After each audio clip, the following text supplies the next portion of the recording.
Tad vēl viens video šeit par masu migrāciju, kas bija Anglijā un kas tagad notiek arī Latvijā. Tad Anglijā man dēļ masu migrācijas, man bija apriebies, tiešām nozīmē apriebies, un es biju mentāli noguris no tā politkorektuma. Vēlreiz atkārtošu priekš stulbeņiem. Politkorektums. Anglijā tādus vārdus lietu kā black, Asian un tam līdzīgi nav pieņems. Tas tāds tā kā nerakstīts likums, tas tāds tā kā tabū.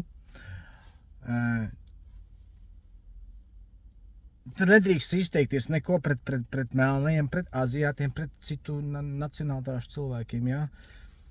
Tur viss, tas tā kā būtu politi nekorekti, jā.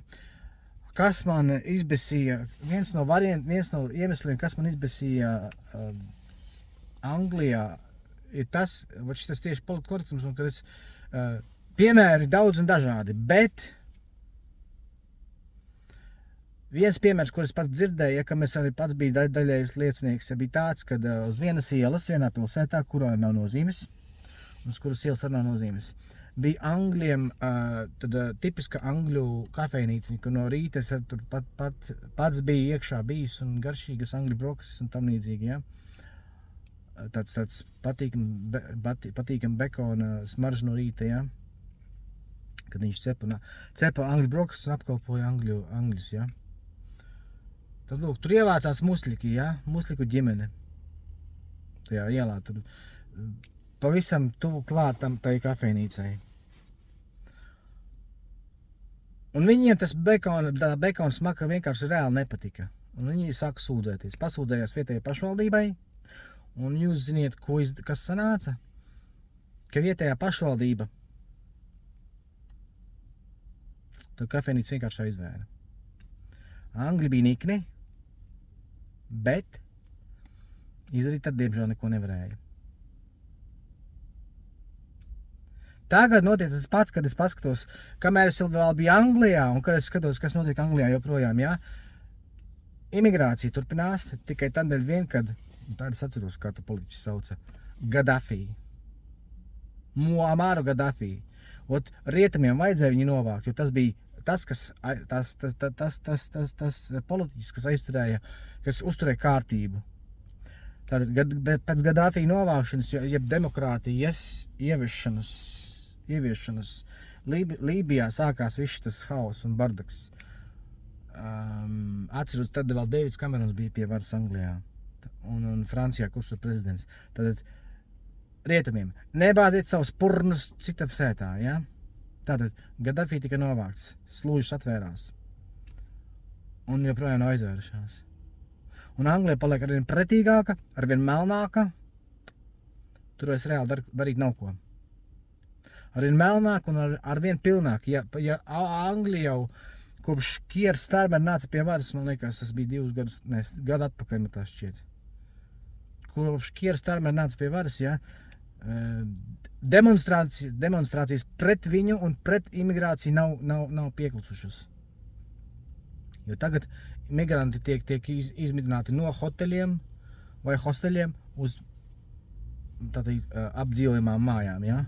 Cik jau tur vēl viņas ir apdzīvojumas, tas vēl varētu strīdēties un diskusēt. Bet, ko es vietējiem tukšpauriem gribētu pateikt un vietējiem komentētājiem, ja, kad Latvijā notiek pamazām tieši tas pats, varbūt ne tādos apmēros, ja, bet mūsu valdība, mūsu premjerministri priekšgalā, ja, ir tikpat debīli, tikpat, kā lai pasaka, neadekvāti, nedomājoši, kāda principā politiķi visā rietumu pasaulē. Es aizbēgu Es aizbraucu no Anglijas, vienkārši biju noguris no tā visa murga, imigrācijas murga, ja? Šeit Latvijas nejūtos savādāk. Tikai Latvija atšķirās no Anglijas ar to, ka Anglija, tas ir Latvija, ir mana valsts, kuras piedzimu uzaugu. Bet šitiem izkastēs nejūtos baigi labāk, baigi drošāk, jo te ir tā pati vienlīdzīgi dažādībā. Kādā dažādībā? Tas, ka visa Latvija ir pilna ar kebabnīcām, tas, ka Latvijā es jūtos tāpat kā Anglijā, tas, kad es iegāju vienā noliktavā un man priekšā bars babaju šeit Latvijā. Tas ir pretīgi, vienkārši Latvija ir pataisīta par tādu pašu miskasti, kāda ir Anglija, un nedarīsiet man savādāk, ja jūs pretēji vienkārši nepierādīsiet. Tas, ko es tam diršat, vienkārši reāli kaut kur besī, bet reāli kaut kur ir pilnīgi vienalga. Es vienkārši dalos ar jums savos novērojumos un savās pieredzēs. Tas, ja no jums daži labi nav bijuši tālāk par savu degungali, ja?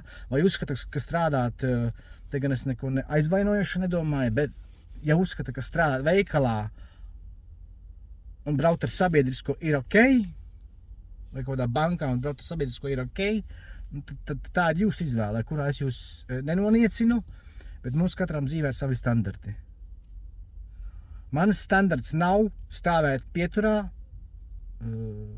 salt un gaidīt sabiedrisko. Tas noteikti nav mans standarts.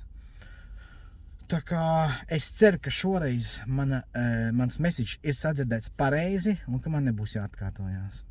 Paldies un jauku dienu!